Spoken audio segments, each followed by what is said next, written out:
In round 3 of the Sinquefield Cup, we had high quality drama. Now, the game of the day was between Magnus Carlsen and Hans Niemann, but I won't cover that one because a lot of channels have. I'll link a couple of those videos at the end if you want to check it out.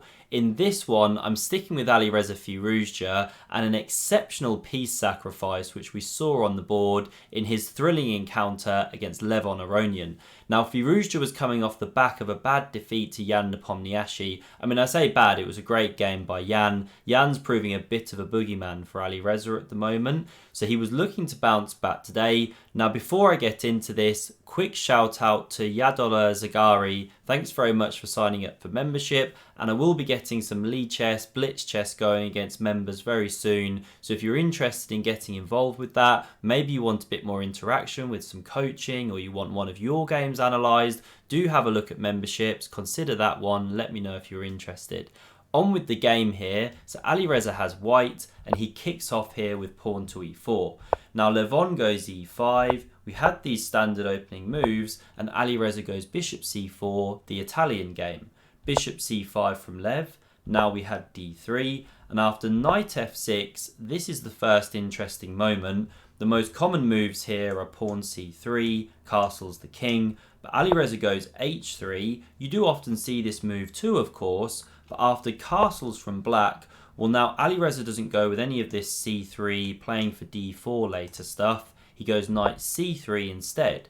Now this gives Levon the opportunity to go knight to a5, going immediately after the bishops. You didn't have to do this one, you could start with d6 say, but he does this. Now he is giving a pawn if Alireza wanted it, but it would seem unwise to take this pawn because after say queen to e7, well, you're pressuring the knight. Won't go through tons of lines here, but say you play the very natural knight back to f3, well, now black can chop, pawn recaptures, and look at the pressure here. You know, you can take. Good game for black, not what you want. So the pawn wasn't captured. Instead, Alireza goes a3. He is preparing to now tuck back, so that one gets chopped, pawn recaptures, pawn d6 played, and now Alireza jumps out with this bishop, comes into g5, and it's an annoying pin because now you've gone d6, well, you can't drop back here, and also you've got no extra knight on the board to now cover from d7 here. Excuse me. So Levon goes bishop to e6. He carries on his development, hits this unprotected pawn. Alireza defends with queen to d3, and now h6 kicks the bishop. It drops back into this square, and this is where Levon really mixes it up now. So he could go, say, pawn to c6. This is the top engine move. See what white wants to do. I mean, for example, the best move the computer finds here is castling queenside. Then you could go b5, start trying to rip things open. Okay, game goes on. But what Levon did instead was pawn to g5. Very aggressive. And now maybe you've guessed it. What did Alireza play here? Well, he comes up with the exceptional move, knight takes on g5. Now, of course, we'd all play this maybe in an instant in a blitz game. But to do this in classical chess, when your opponent's got time to defend, you know, it takes some guts. But Alireza's judgment is absolutely correct. This really is a very difficult pin to deal with. Now, oftentimes, black's going, say, king g7, transferring the rook like this maybe to defend, even if you give an exchange. But the problem here is that after king to g7, well, white can go f4 immediately. This is the whole idea. And there's two key things going on. One, you never castled kingside yet. So you can go f4 in one. There's no pin down here to check your king. And two, with this knight being on c3 and not, say, d2, well, now there's this whole idea of transferring the knight round to e2, then into f4, and then maybe into h5 to intensify this pin. These are some of the big ideas. And taking here is now forced. Say you go for this one, looking to lift the rook. Well, now you can kick on, bishop has to drop, knight jumps in, and this is obviously a deadly pin. So taking here was forced, that's what Levon played. Now knight e2, and now Levon goes pawn to c6. There were different defensive tries here, but this is a nice one. You open up the queen, you prepare to check, then there would be no pin.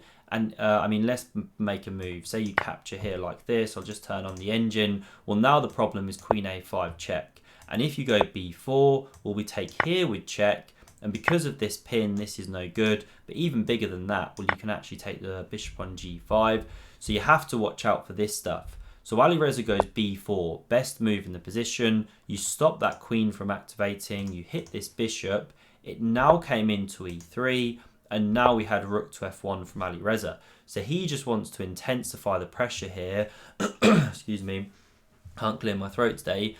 And once again, if you try and move this queen anywhere, you know, activate it or something, break the pin, well, there's very simple tactics now going on. You can't recapture that bishop because of the pin down the f-file. So black's got to be so careful. And here we had king g6. And Levon's actually now just looking to give a piece in a moment to alleviate the pressure. So Alireza goes h4. He bolsters this bishop, which was attacked. And now Levon just gives back the piece to break the pressure. The intensity is just too much. So he goes, takes on c4, the queen recaptures, and now he breaks with d5. And the idea here is that if you capture the pawn, well, the queen recaptures. These ones need to resolve the tension. You've broken the pin, black's unraveling. So Alireza, after pawn d5, he drops the queen back to b3. Good move. Still keeps an eye on this bishop, and you don't want to be taking this pawn, or then the knight comes crashing through on f4. And these were some of the same themes that were at play a moment ago before Lev sacrificed back the bishop on c4. So if you did this one, well, the queen's about to pick up the bishop here, so bishop takes would be forced, rook takes, and now this piece is literally dropping off the board. You know, attacked twice, only defended by queen and king. Awful. Black's completely dead. So after queen b3, Levon goes rook to e8, pressuring this pawn. Now Alireza takes on f4. We had bishop recaptures, knight takes with check, and Levon drops back the king into this h7 square. And this now actually gave Alireza in just a moment the opportunity for a phenomenal sacrifice. So he first castles the king queenside. Best move. All of this pressure now coming down the d-file. So the knight captures on e4. Very, very natural. And here Alireza had an amazing shot. I mean, if you want to pause and look for it, please do so. It's easy to see maybe some of the starting ideas, but seeing it all the way through is really tricky. So what Alireza could have played is knight takes on d5. Now after the pawn recaptures here, the whole idea is that you've cleared the f-file, you check the king. Now it should come to g6 and not here, coming onto this diagonal from the queen. So this is the best move. Then you take here, hitting the black queen. And the whole idea is you can't be chopping this rook, or then we take here with the discovered check and everything like that. So the queen would move, let's say it takes on h4. Alireza was calculating all of this. And then this is the trick. Queen to f3. You bring another piece into the attack. And Alireza had actually seen all of this. But then after knight to f6, what are you doing? The rook's attacked. It's now cut communication here, so there's a threat to capture this one. So you'd have to sack and exchange. Alireza saw all of this. But after queen takes, the part of this variation that he'd missed, is queen h5 check. This is the whole bit of it. And after the king goes, then there's rook g5 check. King goes to the f-file, rook here, you pick up the queen. It was this whole kind of queen h5 check stuff, rook following, that was what he missed in his calculations, he said afterwards. And here, because you pick up the queen against the two rooks, the queen's just a lot better because you actually pick up on b7, you've got 3 extra pawns, king's exposed, this is just completely lost. So if you look at the amount of moves, I'm clicking back here, you know, a very long line, so it's easier to understand why he missed that one. So instead Alireza moved this knight back. He wants to uncover this f-file for the rook. Now knight h5 was looking a bit more active, but he did this one because he thought maybe it would be strong from d4, possibly come here, which we see later on. Now Levon retreats this knight here, not the best move, but it's a tough position. He opens up this rook. Alireza now checks, and this is the big problem for black. The king is just still so exposed. So we had a few more checks. Now this knight came to g3, and a very simple plan from Alireza now. So Levon goes queen b6, looking to trade. Alireza's having none of it. And now the simple plan I mentioned is just knight to f5. Alireza's actually happy to exchange these minor pieces because still the pressure persists against the black king. You know, these rooks are soon lifting into the game. So queen e3 check was played, king b1. Now you could take this pawn here, but then again, if I just switch on the ending, so here it's mate in 9 after takes on f7. This is the problem, you're getting cut to shreds. So instead, queen e6 covers this pawn. Alireza ducks the exchange. Now a5 played. Levon's desperate to get something going against Alireza's king, but he just ignores it here, plays rook d3, lifting into the attack. Levon captures, and now rook g3 check, king f8, and the rook slides back. So a second pawn offered, but once again, you just can't let white crash through here with check. Now rook e7 was best, but then look at queen d4. Pouncing onto these dark squares, there's no f6, or you're crashing through with the rook, with check, winning the queen. It's just curtains really in all of these variations.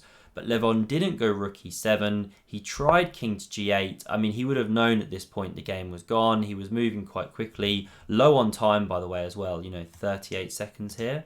And now Alireza takes here. He'd calculated it out because even though he gives a second pawn on the queen side, Levon captured here. Well, now you can actually just check on f8. Now, if the rook captures, well, of course, the queen's invading. And again, this is just leading to horrific checkmates or big loss of material. Game's completely over. So the king actually slid up the board here to h7. And now Alireza checked here. And this is winning a rook by force. Oh, so here actually Levon resigned.